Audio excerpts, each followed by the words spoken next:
Next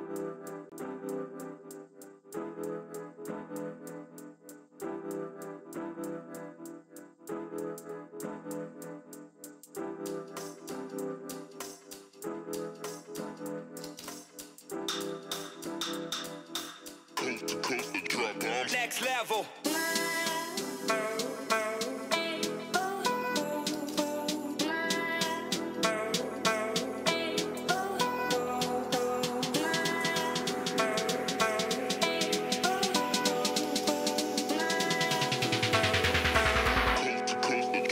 Next level.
Hey, what's going on, YouTube people?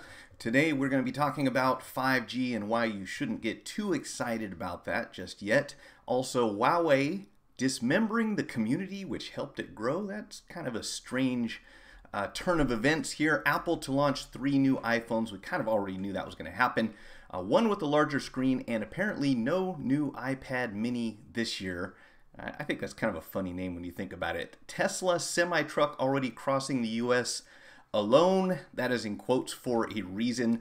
Amazon defending the warehouse workers by hiring a Twitter army to talk about how great their working conditions really are and the risks of using your phone number as an ID. That's what I got so far, and we'll keep it open to whatever comments and questions. I almost stepped on the audio there. So whatever it is you feel like talking about today, we have this kind of an open forum, so feel free to put your messages in the chat. I want to say hello to everyone who's already here. Thank you for joining us.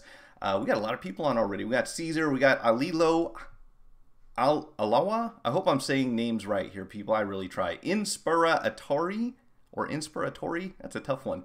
What's going on? Yeah, so first of all, I do want to start off with this because, yeah, as the title says, let's see if we can get this thing to line up with the screen properly. I feel like it's kind of coming off the edge. There we go. That's a little better. 5G hype is coming, and why should you not be all that excited about it? You all remember that commercial a long time ago when they were talking about, well, basically it was an employee, I want to say at Best Buy, who made a recording, a little cartoon thing about a customer who had to have the new iPhone because it had the 4Gs, and she really didn't even understand what the gigabytes were and all that stuff. And that's kind of the feeling we get when we talk to people when new technology is coming out. It's like, hey, if I have 4G, then I would imagine 5G must be even better, and I should get that as soon as possible, right? And if you ask someone why they want 5G, you might not really get an answer that told you, any reasonable explanation as to why that would be. And this article kind of does a good job of summarizing why you shouldn't be too excited about it just yet, especially kind of depending on where you live. And start out here by saying that the U.S. telecommunications market is gearing up to launch its first 5G networks before the year is out, ahead of the rest of the world, and a burst of marketing material about exciting new network capabilities already out. And you know what this is going to mean. First of all, if you live in a hugely populated area in certain locations, you might be part of this test market or, the initial rollout when it starts up. But for most of us, this isn't even going to be a factor off the top. So they do have a nice little chart here that kind of shows you what 4G LTE is and what it does. And if you take a look here on the screen, you see the average 4G LTE data speed globally is around 17 megabits per second. Here's how much internet speed you actually need to perform some of the more common and demanding tasks online. Streaming high resolution music, 1 megabit per second. 1080p video, 4 to 5 megabits per second.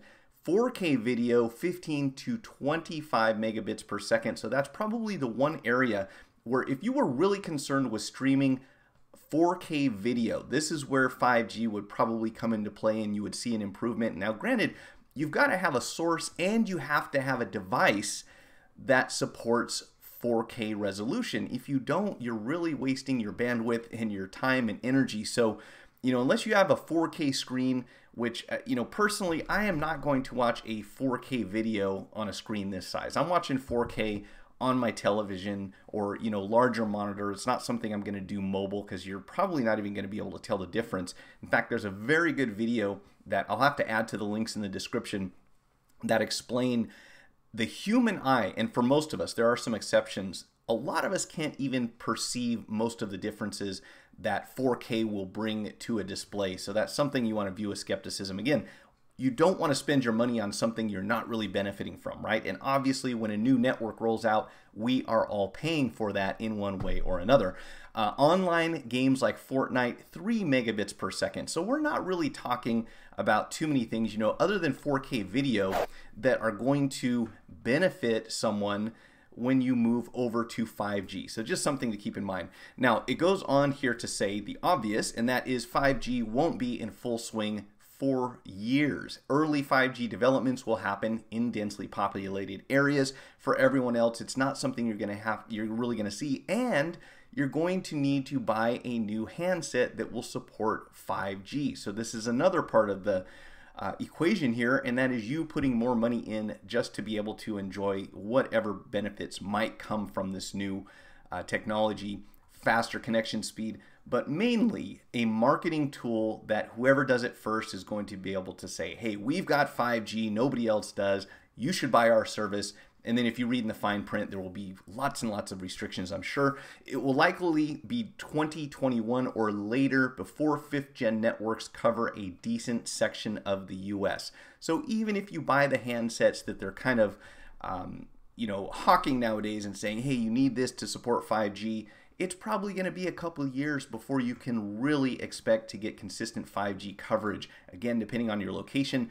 On top of concerns of covered areas, the article says the first 5G phones will almost I think he meant to say certainly, come at a premium. We can probably assume roughly a $1,000 price tag, perhaps even more. And apparently, that's something that a lot of people are getting used to already, investing $1,000 in a phone. So for some people, this will be enough to hold you back, I think, from spending the money. But for a lot of people, a $1,000 phone is kind of become the norm, with the iPhone 10 and the newer Samsung handsets that are coming out. So, for most of us, though, I don't know that being able to stream 4K video, which seems to be, at least in this article, one of the things that they're saying you can really see an improvement in, or a capability to do.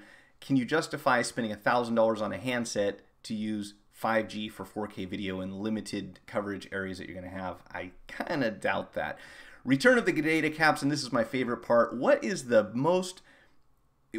biggest benefit to any data provider, any phone carrier, by speeding up data on their network? That means you get to burn through your data even faster. So if you did end up on 5G and you could get 17 or 25 megabits per second, or how are they defining it? I got to back up here. So 4G LTE is 17 megabits per second. So let's say 5G goes up to 25 or 30 megabits per second. That means you can use up your data twice as fast, and we will definitely see, I'm predicting we will almost definitely see everyone enforcing data caps. Not that they don't now, and this is the thing. I love how they say that we are going to see the return of data caps. Okay, we may not have data caps per se. A lot of carriers offer unlimited data, but what that really means is you get so much at 4G speeds, and then they bump you down to 3G, if not even slower.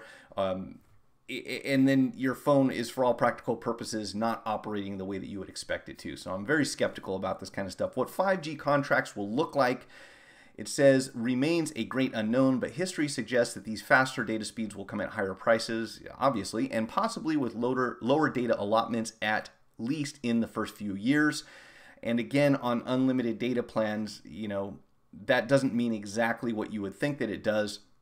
And also, my understanding of 5G is that one of the big differences beyond the connection speeds that you're going to get through this new technology is that the cellular tower's footprint will shrink. So in other words, if you had a single tower here and you had 4G coverage going all the way out to here, you had LTE out to here, and you convert that tower to 5G, you will now reduce the the area that 5G is going to be available in, which means you as a user need to be closer to a tower, or that carrier needs to build more cell sites, which obviously is not a inexpensive undertaking. So for them to increase the coverage to the point where everyone has consistent 5G, that means they're putting a lot of money into the network, which means that obviously those costs get passed on to the customer. Even though there's no such thing as net neutrality anymore, I guarantee you they're not taking that money out of their own pockets. They are going to recoup those costs by making more profit on their services. So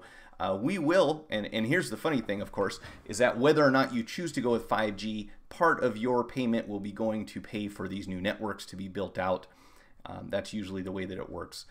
In any case, let's take a look over here at the comments real quick. And then, I forgot to mention something, people, and it really works. So when you watch a YouTube video and you see somebody saying, hey, everybody, please hit the like button, please subscribe, please do all this stuff, and you go, oh gosh, it's another person saying hit the like button, hit the like button. You know what? Last week, I didn't see anything about liking. I didn't see anything about subscribing. I didn't see anything about sharing the video. And I got 2 whole likes. So, out of 90 views or whatever it was at the time, 2 people hit the like button. That was my fault because I didn't ask you to. So please, if you're enjoying the streams, be sure to hit the like button. That will help me. It helps me do better on YouTube. It helps get my videos ranked, and hopefully it'll get more people on here to watch. I certainly appreciate it for those of you who do. 5G is useless if there's a data cap. Yeah, well, it's kind of like the Fast and the Furious. You get to use it, it's real good, and then you're out, right? Because your data's capped. That's exactly my thoughts exactly, Harvey. Johnny, prefer speed cap rather than data cap, but lately the speed cap has been ridiculously slow, as much as 15 kilobits per second. Wow, that's pretty bad. Whenever my speed's capped, I just turn off my phone. No, not worth wasting battery loading a video.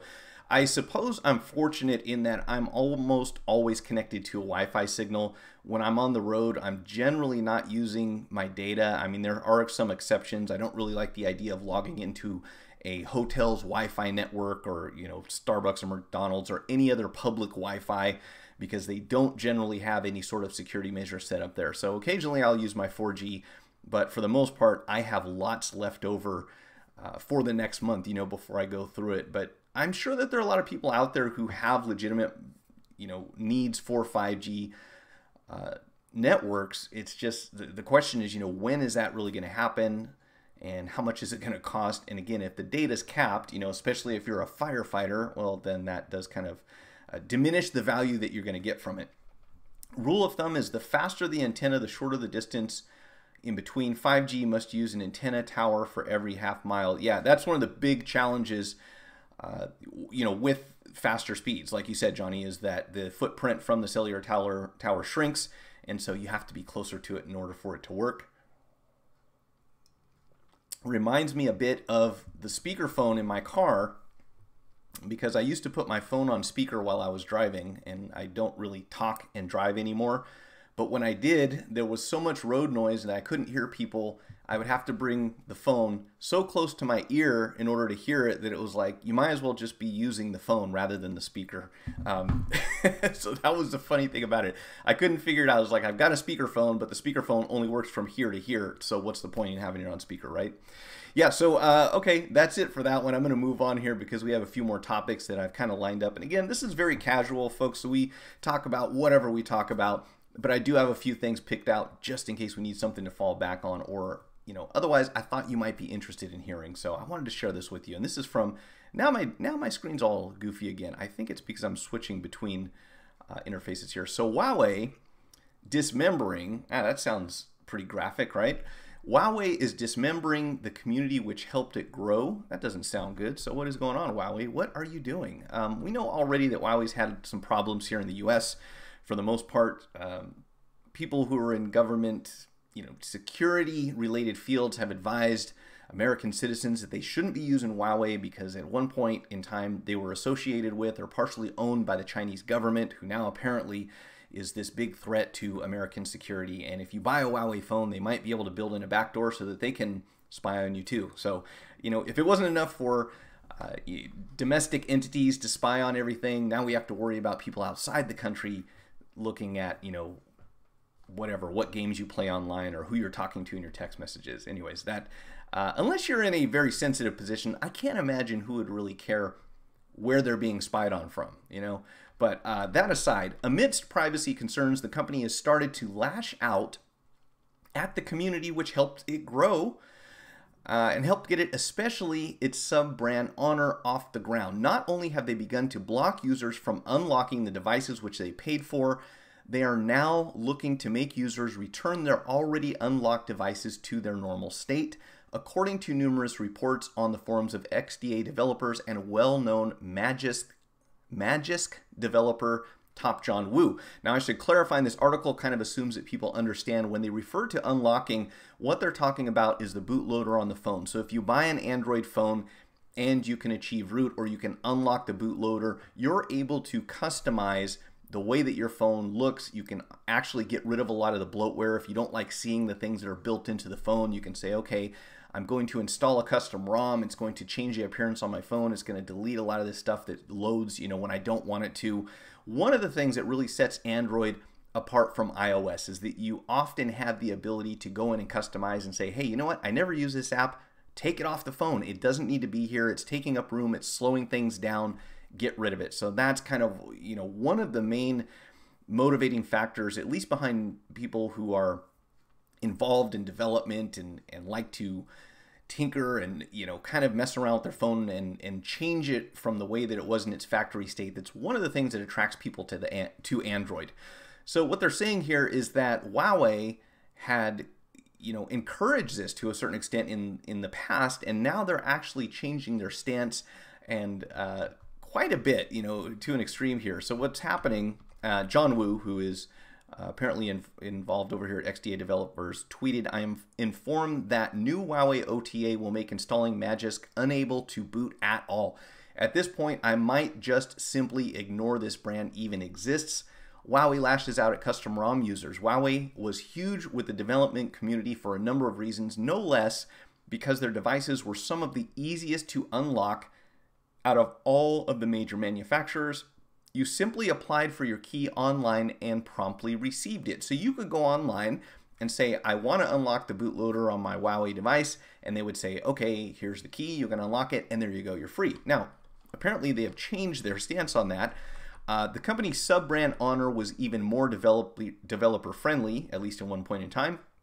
This hilariously backfired when only a short while later Huawei pulled the plug on the whole unlocking thing, and there's a link to an article if you want to read about the details on that, and began to attack those with already modified phones. They now appear to be forcing users to revert back to their device's unmodified state, whether they like it or not. Apparently they're doing this through an over-the-air update. If it is modified, your smartphone will no longer boot. So I can see saying we're no longer going to be behind this, we're not going to support it, we're going to make it more difficult to unlock, but to push an update that prevents your phone from even booting up, I don't get it. Like, how would that benefit the company, you know, in any way, shape, or form? If you just simply tell people, hey, we're taking away a feature that you used to have, and if you don't like, and if you don't remove it, if it's there, your phone doesn't turn on anymore. That's pretty extreme. The update only appears to be available for the Huawei P9, at least at the moment. So if you have a Huawei phone, I would be very careful. And again, this is another reason why we should always be skeptical about updates. What exactly happens when you update the software on your phone, your computer, your tablet, your car, whatever it is? It seems like it would be a wise thing to do, you know, a little research beforehand and find out why the manufacturer or the software developer is pushing this update in the first place. Why are they telling you to update your phone? Most of us assume that it is for the benefit of the end user, and many times, quite often it is not. A lot of times it is because the company who developed the software wants to have more control over their device. They want to have more control over what you're able to do. And, you know, as we've seen historically, quite often they end up breaking or causing some problem with the device in the first place, and then you have to wait for a patch to roll out to fix it. So this is why I push off my updates, you know, until they've been out, they're tested, they work well, we know they don't slow down the phone, we know they don't throttle the battery, they're not going to cause any kind of conflicts with other applications. Then you update and you don't have nothing to worry about. But if you talk to most people, the moment they see that an update's available, they're going to click it and, you know, hope for the best, I guess. Irish Tech urges users not to purchase smartphones from Huawei. So apparently Huawei is also pretty big in Ireland, and I would imagine a lot of Europe and obviously China, and they are saying don't buy Huawei smartphones. The US is saying don't buy Huawei smartphones. I'm curious about this company's future considering what's happening here. It is a direct attack on those who have helped make the company and its sub-brand what it is today. And of course, they're referring to the development community who has, you know, been in favor of Huawei phones for having flexibility and ease of use and being able to make these modifications and custom ROMs. And all of a sudden, Huawei has basically flipped the switch the other way and said, no, we're not allowing that anymore. So quite curious as to why they were doing this.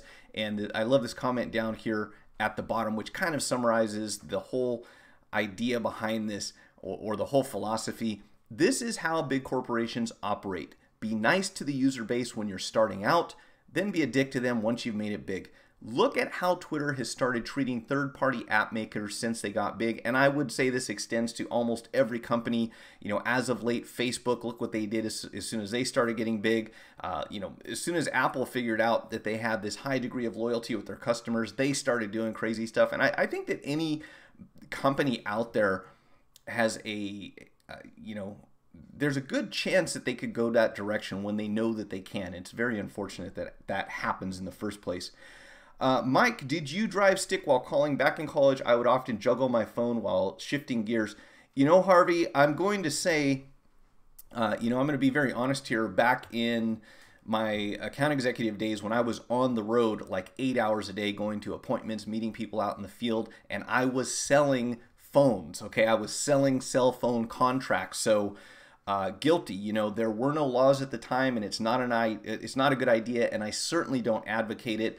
But I would be on the phone, eating my lunch, steering the car with my knees, running on cruise control. I didn't have a stick shift, but it was a terrible thing to do. And, you know, I thought, oh, you know, my reaction time's good. I'm a great driver. I can get away with this. It's totally safe. And obviously, that's a terrible thing to be doing. So I never did it with a stick shift, but I had an automatic. In fact, I purchased an automatic transmission, a car with an automatic transmission, one of the big reasons was because I knew I was going to be on the phone a lot of the time. So yeah, guilty and definitely regret doing that. Fortunately, I never caused any accidents, and I would discourage anyone. I don't think just driving with hands-free or speakerphone or Bluetooth or anything like that is all that much better than driving with the phone held up to the side of your head. I mean, you're still, you may have both hands on the wheel because you're not holding the phone, but really your attention span, if you observe people around you who are talking on a speakerphone or a Bluetooth headset, they're just not really there 100%. You know what I mean? So I have requested for a couple of reasons, that being one of them. And the other one is that when people call me from their car phone, I cannot understand what they're saying. I don't care what kind of speakerphone they have, what kind of Bluetooth device they have. Ever since the entire all cellular networks went to digital, it seems like the sound quality, for some reason, it's just not as easy to hear. I would have preferred static to the type of interference and the delay and all the background noises that we get from digital. So for that reason, when somebody calls me from their car phone, I tell them, wait till you get where you're going and then call me back, because I can't understand what you're saying. I just go, what, So no, I never did it with the stick shift, to answer your question. One positive feature of iDevices is that they come with almost no bloatware. Well, okay, fair enough, Johnny, but I gotta say, there's a lot of stuff on my iPhone that doesn't need to be there. I would delete, if I look at the first page, and these things do take up room, they might not take up a lot of resources, but home, stocks, iTunes Store, maps, what was the other one? Books. There's so much stuff built in here that I never use. So I would just as soon delete it, remove it from the phone entirely, and be able to customize my icons. I don't really like the size of the icons. I would like to make them, have certain icons be smaller, have certain icons be larger. I really love the Windows Phone tiles. If someone could bring that to iOS in a way that really worked, that would be awesome. It's funny, everyone is giving Motorola such a bad time right now because they made a phone that looks almost identical to the iPhone 10. I don't know if you guys have already seen this. Let's see if we can pull it up, because I want to show you what I'm talking about. So Motorola iPhone X, or iPhone 10 clone, is probably what you would call it. If you haven't already seen this, which one is it? It's the Moto P30. Okay, so they have this Moto P30, and they say it blatantly copies the iPhone 10. Okay, fair. It looks like an iPhone 10 on the outside, but it doesn't run iOS. And I see where people are upset because, hey, you're just ripping off Apple and you're making your phone look like theirs. But when it comes down to it, what you have is an iPhone that's running Android, for all practical purposes. Maybe the specs are different. It's not identical, but it looks like an iPhone 10, and you don't have to have iOS. And I think that there's some benefit there. If you like the look of the iPhone 10 but you don't want iOS, there's your answer. You can have something similar. I realize it's a blatant ripoff. It looks identical on the outside, but so what? All phones are looking almost the same nowadays. You got a big screen on the back. You have a big screen on the front-facing camera, dual cameras on the back, some kind of fingerprint scanner. And besides that, everyone's trying to get rid of the bezel, and they aren't looking a whole lot different. And I don't care if Apple thought of it first or Samsung thought of it first or whatever. It's going to happen. If you make something that people like, other people are going to make things that look similar. That's kind of the way that it works. Take a look at automobiles. Take a look at the fashion industry. Take a look at shoes. Take a look at anything. And if somebody makes something that customers buy, other companies are going to be, what is that saying? Imitation is the sincerest form of flattery. Well, there you have it. Congratulations, Apple. You made something people like. Now other people are making it too. But to be able to do it without iOS, I think is kind of cool. Just my personal thought. A company will react with such hostile measures if only the dirty deeds underneath are about to get exposed. That could be it, Johnny. You may be onto something there. This really made me wonder, why is Huawei getting so weird? We know that they're already kind of isolated away from the United States, and now they're taking away the ability to install custom ROMs. So maybe there is something to all this talk about Huawei building in spyware and hacking into people's phones. I don't know. Let's see. Maybe that's the company's way of keeping their spyware apps onto their phones. Yeah, you guys may be completely right. It's unfortunate to hear that. I've been skeptical about that the whole time, but maybe there is something up with that, with Huawei in that area. Moto Notch. The iPhone 10 doesn't have fingerprint scanner. Oh, good call. I didn't even think about that. No fingerprint scanner. This one I believe does. Does it have a fingerprint scanner? Or does it doesn't have Face ID, I don't think. Let's see. Let's see. Does it have a finger? Looks like an iPhone 10 with the possibility of a fingerprint scanner. I don't know if I thought it said in the article. Yes, it does. So the Motorola logo apparently doubles as a fingerprint scanner. So that's something different, which is also interesting because, another good segue is that we are hearing that the next generation of iPhones will probably not have fingerprint scanners, which I think is really a surprise because so many people have talked about how they would have preferred to go back or to keep their fingerprint scanner instead of having Face ID, and the audience seems to be split on this one, but I can see why if you used biometrics in order to unlock your phone, putting your finger on the screen or on a button or something else will be a lot easier than having to hold the phone directly in front of your face. So I'm really surprised that Apple appears to be going away from the fingerprint scanner altogether. However, for those of us in the repair industry, it's probably a relief because torn fingerprint cables are not fun to deal with. And I recently took my first stab at repairing one. I will put I'll actually Instagram some of the photos later on, and then if I'm able to make this thing work, I'll definitely make a repair video on it. But unfortunately, the 0.02 millimeter wire that I was using to splice the cables together, I think was a little too wide, so I've ordered something even smaller, which will be fun to work with under the scope. So 3 new iPhones. We're expecting an upgraded iPhone 10 with a 5.8-inch OLED screen, a new high-end iPhone with a 6.5-inch OLED screen, and a cheaper model, which will look like the iPhone 10 or X, whichever you prefer. You can call it what you want. I mean, it's your phone, right? With a 6.1-inch LCD screen. We kind of knew this was coming. The 2 larger devices may have dual SIM card slots in some regions, probably not in the US, but overseas where it makes a lot more sense to have dual SIMs. I would imagine this is a good move by Apple for those markets. Cheapish and colorful, cheapish. The 6.1-inch iPhone will come in a variety of colors. Earlier rumors said gray, white, blue, red, and orange. And here they've got what I imagine is a mock-up of what these colors will look like, which, you know, if they're made out of stainless steel or some other sort of metallic housing, will probably go over a lot better than the iPhone 5C did. The problem with that, of course, being plastic, and plastic gets scratched very easily. Not to mention they were overall probably some of the worst phones that Apple ever made. The name, as far as the names go, it might be the iPhone XS, which, I don't know.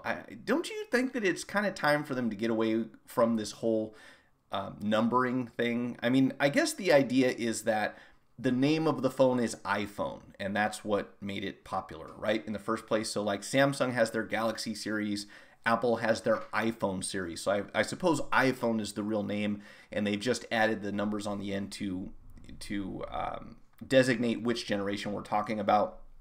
I was just working with someone yesterday, and we started talking about the iPad and how funny it is that they chose to go with that name, especially when they added in the iPad mini.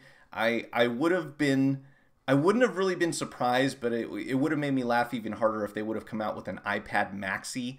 And, you know, thinking back, I wonder if Apple doesn't regret calling it something like the iTab or something else that didn't sound, I don't know, as easily confused with some sort of sanitary product. But, you know, it doesn't really seem like they can do anything wrong. So you could probably call it the iPhone garbage, and they'd sell tons of them anyway. So whatever. I mean, what's in a name, right?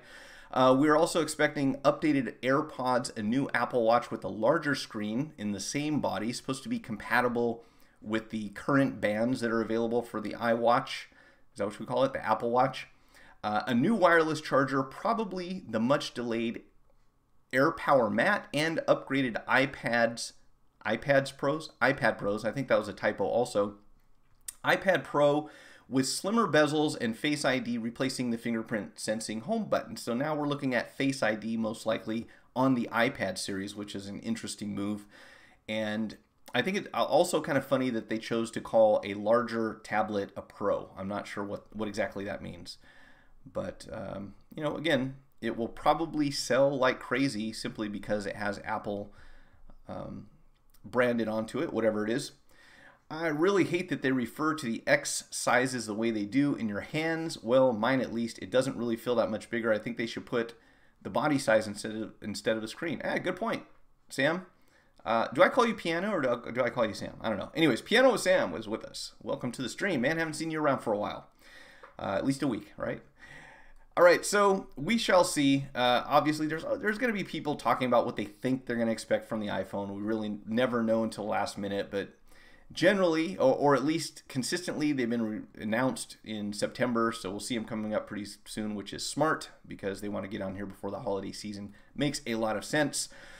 So a Tesla, changing to the next subject, a Tesla semi-truck is already crossing the U.S. alone. I put that in quotations because it's not what you think it means. This is definitely a clickbait article.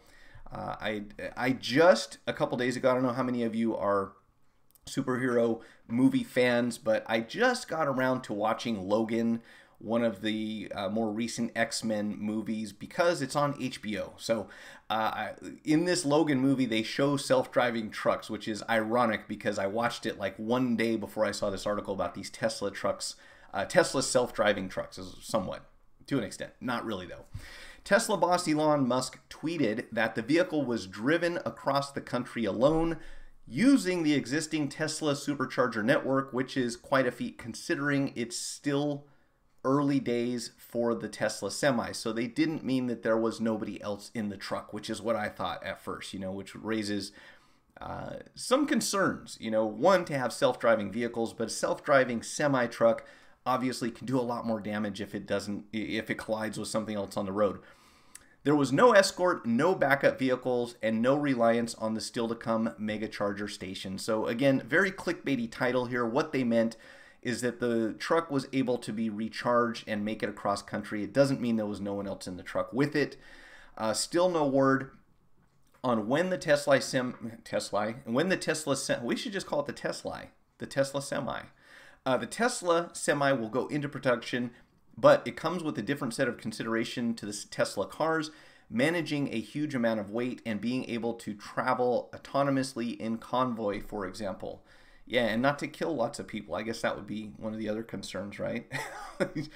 Self-driving semis equal a lot more roadkill on the highway. That's a good point, Harvey. And, at the same time, if you remember in traffic school or driver's ed, if you took it, they always told us that, if something runs out in front of the car, the most dangerous thing you can do is slam on the brakes or swerve, because then, there are other things you might be running into. There could be somebody following behind you and so forth. And I would suspect that that goes for semi-trucks regardless of whether they're self-driven or not. You can't just bring a semi-truck to a quick stop. They have a tendency to jackknife, and of course, if they start swerving on the road, there's all sorts of other problems. So yeah, it may be more roadkill, but I don't know if it would necessarily be more than there is now. Probably in the beginning, as these things learn to avoid smaller objects. So yeah, good point there. Sam, didn't catch the whole article. Did you say anything about the prices of the new iPhone 10 series? No, we really didn't get anything there as far as what prices to expect. I think that we had an article a couple weeks ago that said that they were going to be slightly less, like down around 800, 750 or something like that for the lower price one, the one with the LCD, but nothing definite at the moment. So I don't know, self-driving trucks, kind of freaky, right? It's obviously it's unavoidable, and I watched a really good TED Talk about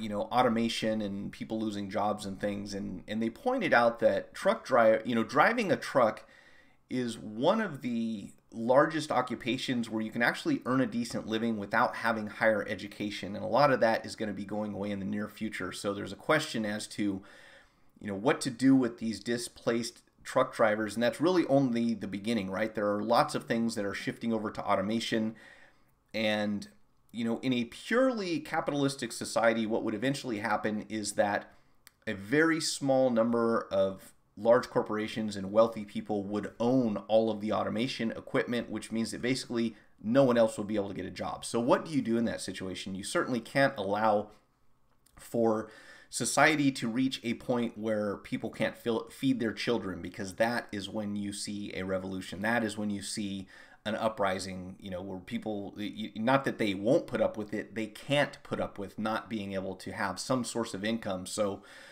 this is a conversation I've been wanting to have for a long time, and I'm trying to get someone on for the Thursday night live stream that we can really discuss this in detail with. But with these things coming on to the horizon and really being inevitable, it's not going to go away. Self-driving cars, self-driving trucks, and lots of other types of automation. There's a real question as to what we're going to do for people who no longer have jobs. You can't just suddenly switch to some other occupation, especially if it's something that involves either formal education or a long period of training in order to get involved with. So that's one of the things that we're going to have to tackle in the near future, and we will be talking about that. I think that's an entire live stream to itself, so I will leave that for later. We do also have this, which I thought was interesting. So if you remember a while back, and just looking at the New York Post, I do cite all of my sources for this information. So please, if you want to read the articles, go down and look at the video description. You can read all about what I'm talking about here. When I see this New York Post, there's something about the banner at the top of the page that I don't know why it makes me skeptical. It looks almost tabloid-ish, if you want to call it that. And I don't know that it is. That's just the impression I get. But, don't judge a book by its cover, right? So, allegedly, Amazon hired a Twitter army to defend warehouse work. And if you hadn't already heard, Amazon has been accused of lots of things.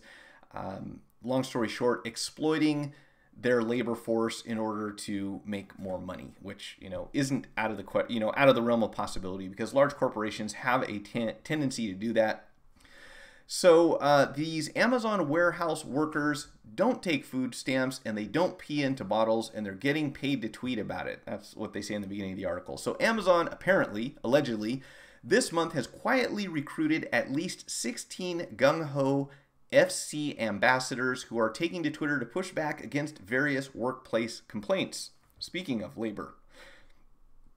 Hitting back, for example, at Bernie Sanders' recent criticism of Amazon CEO Jeff Bezos' wealth, which recently ballooned past $150 billion, making him by far the world's richest person. Now, I don't work for Amazon, and I've had brief conversations with at least two people who did work at the warehouse at one point in time, and they didn't really say that there was anything terrible about, that it was any worse than any other job that they ever had. So at least in the conversations that I've had, it sounds like the warehouse conditions aren't terrible. I think it's the drivers, for the most part, that we're hearing about that don't have enough time to just make a restroom, make a stop for a restroom break on their route. So they've got to carry, some sort of equipment inside their car in case that is a thing.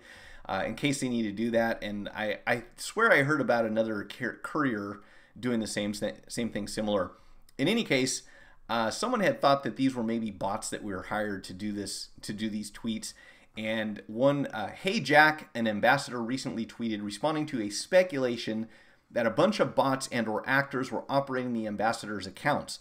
I've never been an actor, nor do I run off batteries. I'm just a normal human being, the ambassador said. Amazon officials admitted to orchestrating the guerrilla Twitter campaign, but only after it was discovered this week. So this is according to the article on the New York Post. Apparently Amazon was, in fact, appointing brand ambassadors to come out and talk about how great, how much better it was to work at Amazon than other people thought. And they eventually did admit to it after they got caught. Again, according to the article, Amazon's fulfillment centers, while in recent years have occasionally made the news by sending overheated, exhausted workers to the hospital, I hadn't heard that one, have lately been slammed by a flurry of exposés. In April, undercover UK journalist James Bloodworth worked at an Amazon fulfillment center in England and likened the conditions to being in prison. Wow. For those of us who worked on the top floor, the closest toilets were down 4 flights of stairs, Bloodworth wrote. I hope that that's not what he's comparing to prison conditions. I would imagine there was something else going on, but it doesn't really say a whole lot in the article as to why he was comparing this to prison conditions. So I would think it would be a lot worse than that. Having to go down 4 flights of stairs, that's unfortunate. You'd think they'd have an elevator built in, but I don't think I would I think that prison life would be a little tougher than that. Just saying. So not excusing them for the working conditions. You know, if they are in fact violating any laws by forcing people to work like this, then you know they should certainly be held accountable. But to go onto Twitter and to hire someone to come out and say how much they love your company when you are in fact that company, that seems a little shady to me. That would make me think that maybe they really do have something to hide. Cyber mercenaries. Harvey has a relative who works at Amazon. He said it was fast-paced and a very stressful environment. They docked you if you took bathroom breaks. What? How do you... Okay, here's what I don't understand. I'm not sure what's... Well, Harvey, you're in California, right? Was that person also in California? Because here you have X amount of time every day for a break. Although I suppose depending on the person that might not be sufficient. You know, to have 2 I think they're 10 or 15 minute breaks during an 8-hour shift and then a 30-minute lunch, if not an hour. That might not be enough for everyone. There might be people who need to use the restroom more often than that. So if they dock you for taking bathroom breaks, how do I feel about that one? I mean, it doesn't sound like a good thing on the surface, although I have seen people really take advantage of having to use the restroom quite often and for extended periods of time. So I'm not sure how that... You know, how that it works with labor laws that we have. You know, do you restrict the amount of time? I mean, at some point, you can't let someone be in the restroom for 4 hours of their 8-hour shift, right? So I'm sure there's a reasonable amount of time. But to dock someone's pay because they had to use the restroom, that seems a little strange. Especially, you know, maybe they have a physical condition that requires them to use the restroom regularly. I don't know. I always kind of thought that it would make a lot more sense to dock people for playing with their phone when they're supposed to be working. But again, you know, good luck with that one. Sweatshop conditions are not exclusive of underdeveloped countries anymore. Yeah, it isn't. And if it were up to some people, Johnny, I think that sweatshop conditions and less than minimum wage would probably return to the United States. And it's funny. I had a conversation about this recently also where... you know, I understand the plight of the small business and not being able to spend certain, you know, having a tough time compensating your employees. It's difficult to compete with large corporations. There's certainly a challenge there. And to have, you know, we came up with a minimum wage so that people could be, so that we could prevent exploitation of labor, and so that people could have a way to earn a living and survive. And I understand when people say, I don't want someone, you know, raising the minimum wage and telling me how much I have to pay people. I understand that. But at the same time, it's not like we're saying, you know, it's not like anyone's pushing for a $25 an hour minimum wage. They're talking about $15 an hour. And that's not really, you know, unless you're living in a world from 20 years ago, that's not a lot of money to live off of, to pay someone $15 an hour. So anyways, I am going to get digress a bit there. I think they limit your visit to the Johns to twice a day only. Yeah, that seems a little extreme. That seems a little tough because especially if you drink coffee. I mean, I'm drinking coffee now. So, you know, at least in the beginning of the day, if you told me I can only use the restroom once in a 3-hour period, that might be a tough one. So I suppose it comes down to balancing and making sure people aren't really taking advantage of that. Another good conversation we should have here for an entire stream, right? All right, let's push through here. We got 15 minutes left, and phone numbers were never meant as ID. Now we're all at risk. What? You know, I've kind of thought about this for a long time. And one reason that I've always been skeptical about giving my social security number out to anyone is that they would have... You know, if you go and you're dealing with a service, let's say you're getting cable installed in your house, or let's say you're setting up a phone, or let's say you're financing an appliance or opening up a credit card, whatever it happens to be, and you provide someone with your social security number. Now, they are only supposed to use it for checking your checking your credit history and identifying you as a customer and so forth. But let's be realistic here. If you go to a restaurant and you hand someone your credit card, you're not just trusting that restaurant to protect your information, to protect your credit card number and your expiration date and your imprint and your stripe and everything else. When you hand your credit card over to your server, you're trusting that person and everyone in between them and where the transaction is processed, which is a good argument for these table-side credit card machines where you can just swipe your card right at the cable. Again, the table. Again, assuming that you can trust the merchant who's processing the transaction and so forth, right? So this was the thing that I always thought was funny, is that, oh, don't ever give anybody your credit card number, and then everywhere you go, you hand it over to someone who used to make an imprint, you know, before they started swiping them, and who could definitely write down your credit card number, especially if they walk away, you know, disappear into a room in the back and then come back to the front. I've had it happen to me once so far where I had some credit card fraud, and I was able to take care of it, and it wasn't anything crazy. But the fact that everyone asks you for your social security number and your date of birth and your physical address, with those 3 key pieces of information, it would be easy for someone to go and open up accounts in your name without your knowledge, potentially intercept your mail, and, you know, basically just build an entire identity based on your information. And this has been something that I've been a little concerned with for quite a while. So in most cases, I'll insist on, if anything, the last 4 digits of my social. I try not to give out my entire social security number at this point, but considering the amount of leaks that we see with big corporations, there's a good possibility that one of the businesses that you transact with has been hacked and your information is floating around out there somewhere. So it's a good idea to keep an eye on your credit score, right, to make sure that doesn't happen. Well, now you have something else to be concerned with, and that is your phone number. On Thursday, T-Mobile confirmed that some of its customer data was breached in an attack the company discovered on Monday. The cumulative danger of all these data points, and they're referring to exactly what I said: billing, zip code, email address, hash passwords, account number, account type, all this stuff that can be accessed, you know, by the wrong people. The danger is of these becoming exposed, not just by T-Mobile, but across countless breaches, is that it makes it easier for attackers to impersonate you and take control of your accounts. And what we're talking about in this article is the 2-factor authentication that they used by sending you a text message.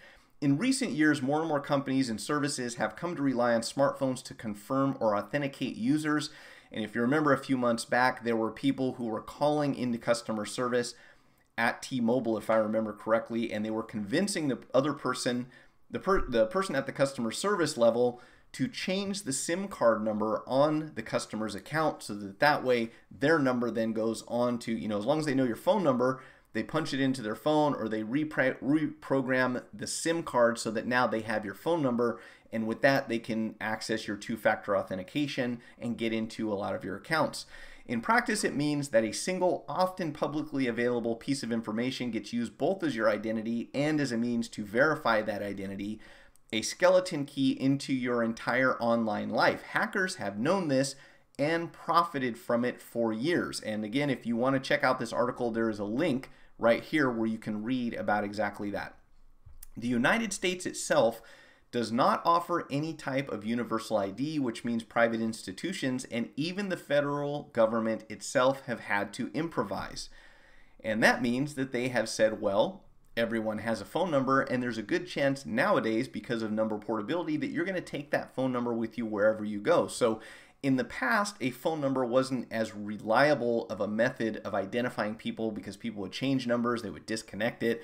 I mean, sometimes you wanted to change your number because someone was pestering you. And nowadays that has changed quite a bit, especially because you can switch from not only one carrier to another, but you can actually take your cell phone number or your landline number and move that to either platform. So if I had a home phone, I could port that number over to my cell phone, which means that more than likely I'm going to keep the same number for life. You know, maybe unless I move out of the area code quite some distance and I want to have a local phone number. So the use of phone numbers as both lock and key has led to the rise in recent years of so-called SIM swapping attacks, in which an attacker steals your phone number. Sometimes attackers, the article goes on to say, even use inside sources at carriers who will transfer numbers for them. And this is if you call in and know the right person at the company, because again, here's the common problem here. All of these security measures considered, you're always at some point going to be dealing with a human being. So you don't have to just trust the system security, you've got to trust the people that have access to that information, which means you can never be 100% certain that that information is not going to be leaked, hacked, or otherwise exposed to the wrong people, which is kind of a scary thing. A lot of us get to the same issue. There's a lot of typos in these articles, I gotta say. A lot of us get to the same issue we run into with social security numbers, which is leveraging the same number as both an identifier and an authenticator. If it's not a secret, then you can't use it as an authenticator. And that's the problem. This is my concern the whole time, is I'm giving my social security number out to so many different companies. You know, eventually I have a feeling that just anybody who wants it can get it. And that's the crazy thing about it. Thomas Harjono, a secure identities researcher at MIT's Trust and Data Consortium, points to credit card numbers, identifiers authenticated with a chip plus a PIN or signature for a better alternative. So if you're looking for something else, instead of your phone number, start with something replaceable. Harjono suggests, for example, that smartphones could generate unique identifiers by combining, it says by combing, I think they meant to say combining here, by combining a user's phone number and the IMEI device ID number assigned to every smartphone, which makes sense, right? Because eventually, you know, if you were concerned, you could just switch out your SIM card and it would generate a new number. You could probably switch out your handset if you tied in the electronic serial number or the MEI ID in some way, so that you had this three different pieces of information that combined to generate another. And of course, they have apps that do something like that. But the problem is that a lot of companies don't support that. They want your phone number or they want your social security number, and there's nothing else you can really provide them with as an alternative. Although sometimes I do that. I mean, I'll tell you right now, when I go shopping, the phone number I put in order to get a, you know how you have two prices, and if you enter your club number, you get a special discount on your groceries. Well, the number they have for me is not the number on my phone, and there's really no need that there's no reason for them to have that. So you can probably give them whatever phone number you like, whatever name and everything else. But of course, if you're paying with a debit card or a credit card or, you know, any other sort of Smart Pay, Apple Pay, whatever, they're still going to have access to your information. So just abstaining from punching in your phone or social security number doesn't mean a whole lot if you're paying with plastic. Just saying. Here in Canada, I only use my SIN. I assume that's the equivalent of a social. Greg M is saying, with the government, no one else gets it other than perhaps banks for their tax records. Good idea. I have a good laugh at those people by wasting their time and playing dumb. Great. I am letting most calls go to the answering machine. That's funny. Who calls anymore, right? Let's see. Let me back up here in the comments because I think I missed a couple things. Have anyone saw the news about Venezuela crazy economic turmoil lately? They raised the minimum wage by 3,600% from one day to another. Yeah, and I saw the stacks of currency that they were having to use to pay for things because the inflation has gone like just out of control. It's insane. In the not so distant future, there will be the necessity to issue SIM cards to tag people permanently to their ID since their birth date as a measure to combat identity fraud. That is called social hacking or confidence tricking. Huh. Interesting. This weekend, someone tried hacking into my T-Mobile account. Now T-Mobile is spamming me with text warnings about being hacked. Well, I guess at least they're warning you, right? Also, how legal is for the purpose of communication liaison the fact of providing an email or prepaid phone number? I don't know the answer to that one, Johnny. Interesting question. Let's see, did I miss anyone else here? I think that was it on the comments for that one. Yeah, so all I can say is be careful, but we're definitely overdue for a better way to verify identity than providing social security numbers and phone numbers. And it definitely should be something that you could change easily, right? I mean, because once you give out your let's say your identity is hacked and people find out your social security number. In the US, you can't change that. Like, that's for life. You don't get a new one. So I imagine you've constantly got to be watching out for people who are trying to steal your identity at that point. Let's see. The important thing is that it's not necessarily bad for identifiers to be public. You just need a mechanism to change them if necessary in a way that causes minimal headaches. Wow, that's funny. I seriously didn't read that just now, but that's exactly what I was thinking. Although I did read it earlier. Understandably, you'll probably only believe it when you see it. And this is the funny thing to me, is that most people say, yeah, you know, identity theft, whatever. But when it actually happens to you, you definitely take it a lot more seriously, or if it happens to someone that you know. All right, one last thing, friends. I have 4 minutes left, so I'm going to get through this one real quick. And that, of course, is not what I'm going to talk about, because guess what? I already did. This was going back to the page where we were talking about the copy of Motorola's phone. So we might as well talk about this briefly since we're already out of time. But yeah, this is the Motorola's P30 available in China. Isn't being distributed in the United States. That's interesting, at least not just yet. While it has an iPhone X style design, it is positioned as a mid-range device that's more affordable, perhaps attempting to lure customers who want the iPhone X look but aren't able to shell out $1,000. Or if you want the iPhone X look and you don't want iOS. You know, just saying. Inside the P30, what do we have? We have a Qualcomm Snapdragon 636 chip, 6 gigs of RAM, 128 gigabytes of storage, and a 3000 milliamp hour battery. 2 rear-facing cameras featuring 5 and 16 megapixel sensors, and while there's a 12 megapixel front-facing camera. What?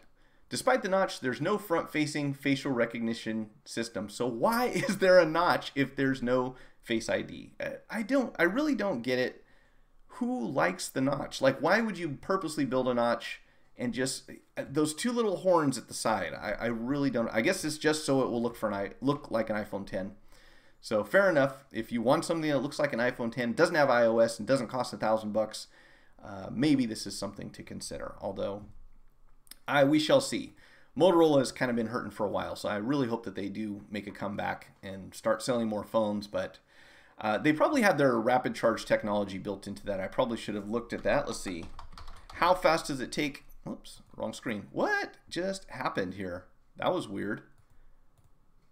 Why did this move?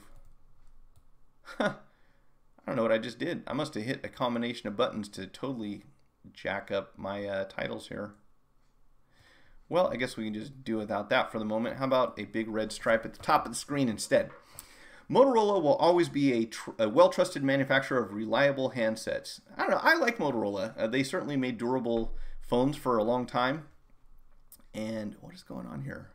Oh, let's lock that down. Okay. I wanted to see what the charging technology was on this thing, and there's nothing in the article that matches that. So I don't know how fast this thing charges, but I did like the series that Motorola made a while back where you could charge the thing up, the Turbo series. You could charge those things really fast. So hopefully these do the same thing. The banner just dropped. Yeah, I don't know what happened, guys. I don't know. I pressed the wrong. I must have hotkeyed something and hit the wrong button. So my banner's all messed up. Oops. I never claimed to be a professional live streamer. This is just something I do to talk to you all and to get something here on YouTube so we can keep it active. Yeah, I took the banner off. I took the banner off, Johnny. Here, let's see. Let's see if we can get it back. If I go full screen, I can probably fix it. Not that y'all would care, but let's see. I don't know why it went so goofy on me there for a second. Let's move that. Move that over here. Just in time for the end of the stream. What? Let's see. There we go. There's that side. Does that look straight? That looks relatively straight. I tell you, this this studio, I'm willing to pay for something that works better because OBS is just it's just glitchy. It has, see, it's supposed to center automatically and then it goes all over the place. I don't know. Yeah, that's gonna have to be good enough for now. In any case, I think it's time for me to take off. Everyone, I want to say thank you so much for joining me. That's not what I wanted. That's not what I wanted either. Wow. Yeah, just losing it here. Okay. All right. If you didn't like the video, I don't blame you because I'm having some real challenges with it today. But if you did, please do me a favor. Hit that like button. And we'll be back Thursday at 6 p.m. Pacific Standard Time to talk about more tech stuff. And then again, of course, next Monday at 2 p.m. And who knows, maybe we'll even have some live repairs. I'm working on that. There's a lot of challenges with that one too. User rule or Microsoft Center. I don't know how to make. I don't know how to fix this thing. It's supposed to snap into place, and it always snaps off by a little bit. So I don't know. I need better software. What can I say? All right, y'all. Have a great week, and I will talk to you next time.